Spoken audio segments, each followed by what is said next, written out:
She demanded him to tell the truth if he liked her gentleness back then or her present look. He answered that he couldn't decide as he found both very good. Her gentleness could melt his heart, but he found that temper of hers very familiar and asked her again what was wrong with her.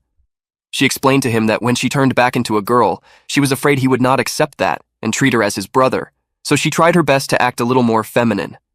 His kindness kept her being gentle, but after seeing Chor that day, she realized that the gentleness of hers was not who she really was.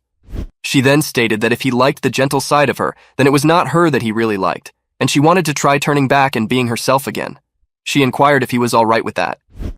Although Yuhao had sacrificed a lot for Donger, she had sacrificed herself for him at every step of her life. She even tried to change her personality, which was very difficult for her to do. Yuhao asked her for forgiveness as he had neglected her feelings for a long time and reassured her that no matter what her personality was, she had always been his Donger. He wondered why she had changed herself for him, and he would not be happy if she had to stay by his side and suffer misery. She agreed with him that it pained her a lot, especially when he disappeared the previous time, and made her think that she had lost him. She did not want to be jealous or wanted to think too much and be angry with him.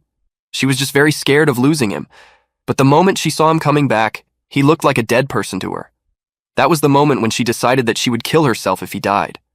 She started crying and said that she had long regarded herself as his good friend. However, those days, there had been a shadow that was lurking in her mind, and she knew it was resulting from Wang Chior.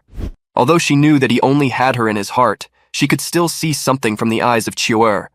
According to her, Chior looked cold on the surface, but she had already fallen for Yuhao, and it was some kind of special, profound feeling for her. But Donger didn't want to let Yuhao go. The more she did that, the guiltier and inferior she felt, and became attached to him unknowingly. She told him that not until the match of that day, she realized that she was Wang Donger, the one of the best Donger in the world. She was confused as to why she was feeling insecure, and why she felt inferior. She called love selfish, and she was willing to give up everything except for her lover. She wanted to protect that love at all cost, and didn't allow anyone to take it away from her. Yuhao felt more guilty and apologized to her that it was his fault for neglecting her feelings, and it was him who didn't find out about her situation timely. Her sobs grew louder, saying that he was injured badly for her, and it was a miracle that he was still alive. Therefore, it was difficult for him to notice her feelings while his body was in such a terrible condition. She told him not to worry about her, and that she could adjust herself. She reminded him to never use that kind of power again, as she didn't like to see him like that, and asked him to sleep alone. He queried Donger if he could have a change of heart. He really felt happy for her for just being herself. He only wanted her to be happy.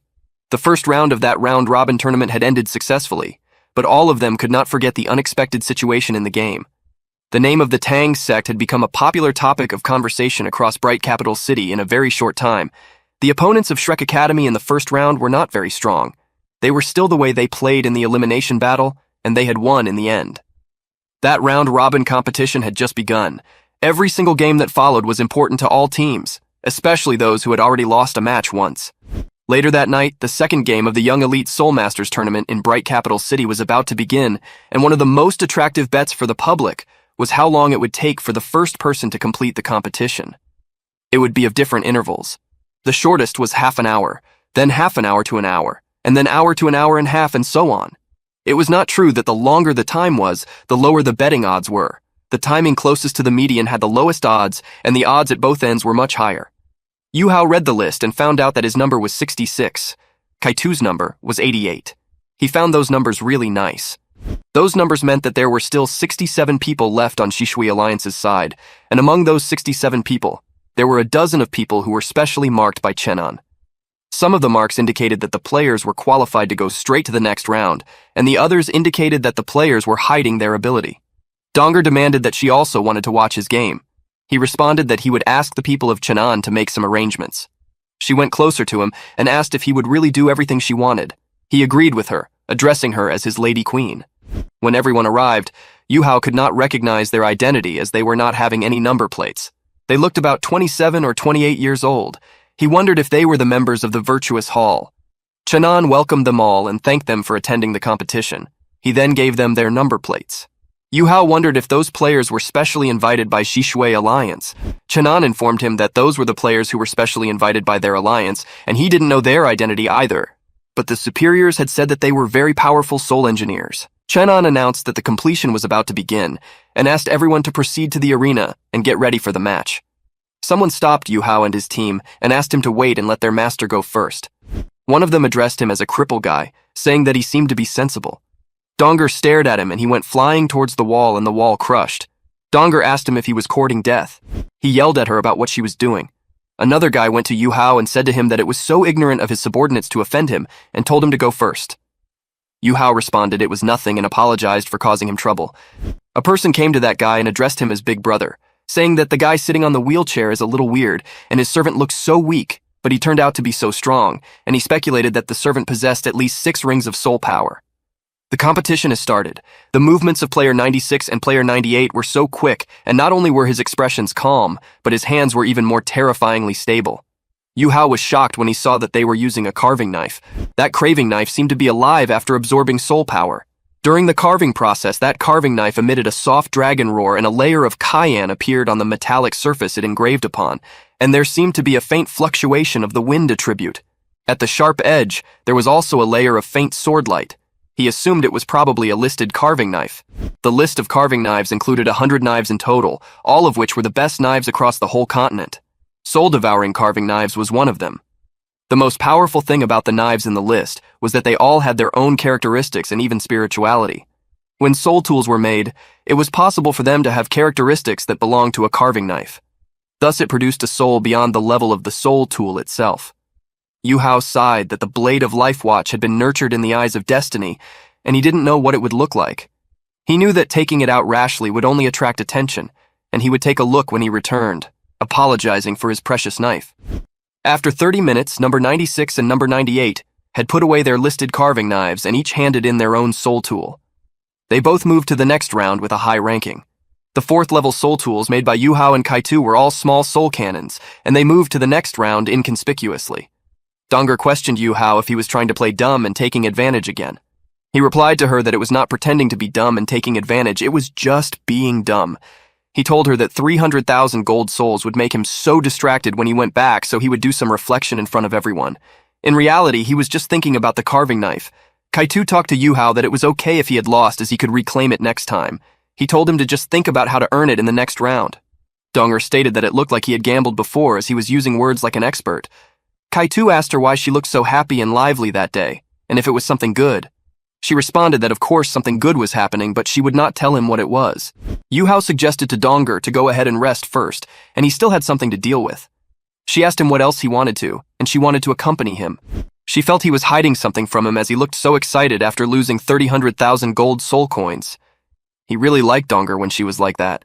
It reminded him of the first time he met her. But because of a lack of a little tenderness, it seemed more difficult to him.